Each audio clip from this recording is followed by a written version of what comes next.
hesitate to use cheap Earth fauna analogies. God knows I'm gonna start sounding like Nathan Gould if I do. But what we're dealing with here probably answers to the equivalent of an insect hive.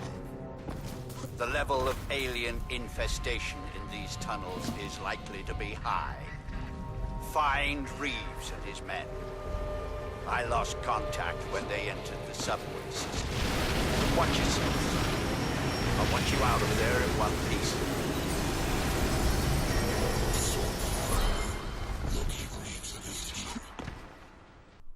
What up all, Darp here from Mindless Walkthroughs, continuing Crysis 2 Superhuman Difficulty Guide.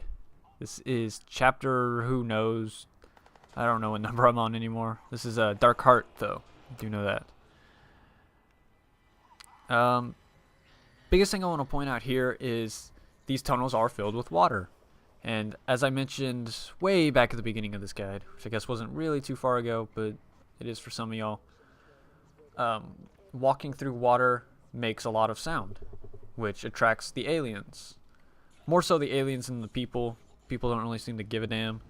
But the aliens are really interested in why you're walking in water. They're like, what the hell, man? You're going to ruin your shoes doing that. So they look at you and they're like, oh boy, we got to fix this.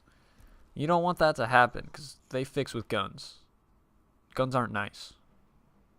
Except for my guns.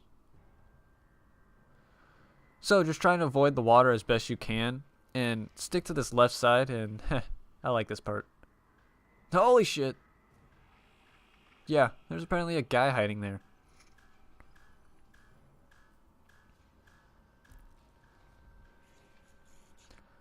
So yeah. And then he like freaks me out. So I'm out. And but yeah, as I was saying, just avoid the water as best you can. If there's no enemies around, you know, it's whatever. But it's when the enemies are around like that, where walking through water can be a bit dangerous. And it's not that they'll always find you, it's just you're running a risk. Might as well not risk it.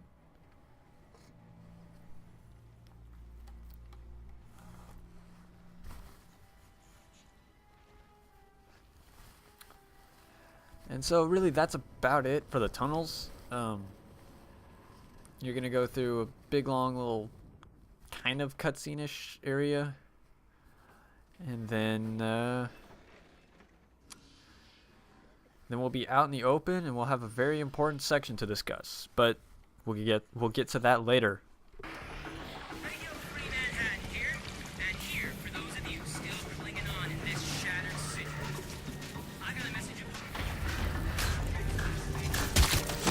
My men.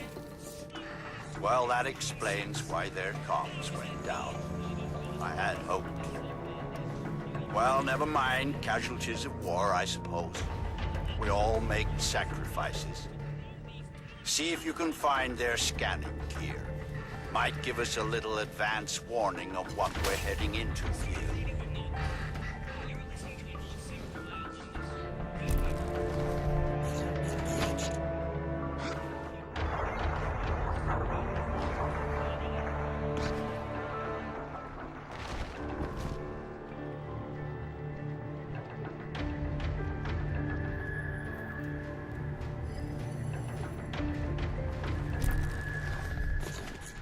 Tactical options available.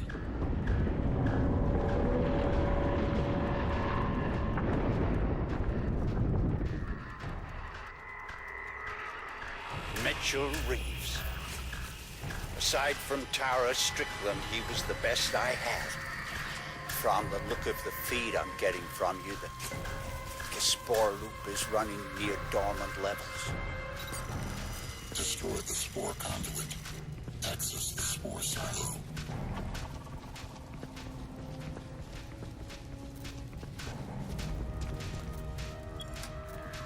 Warning. Explosion imminent.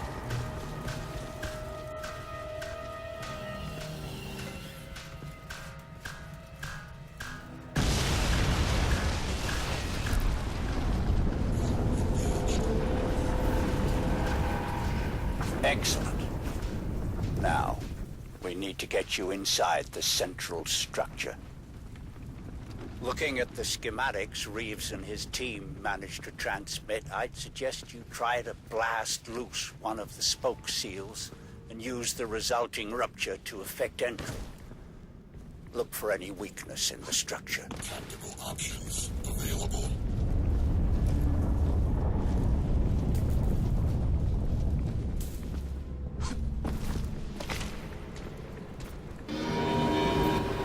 Magnificent, isn't it?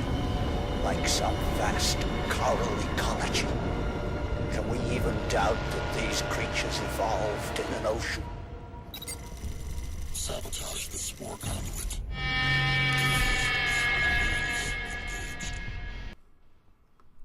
Alright, so here's that important section I was talking about.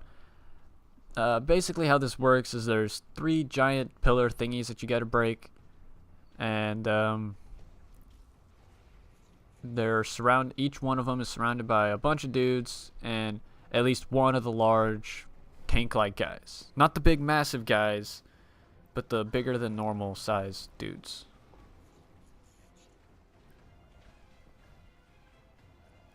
Luckily, you can break these while cloaked, so just cloak your ass and just run over right to it and bust your face through it. Or I guess just your hand. Face would have been awesome. But anyway, once you do that, get the hell out of there because they'll all be interested in what just happened. So, yeah, that's about it. They're pretty simple to take out, especially since you don't have to kill everyone. So just cloak before you leave and get the hell out of there. Just 2 more to do, and just remember this will repeat later on in the game. So if you want to, you can do this a couple times to get familiar with it, whatever, figure out strategies. Although, you should be following my strategy, but it's whatever. Cool. Peace.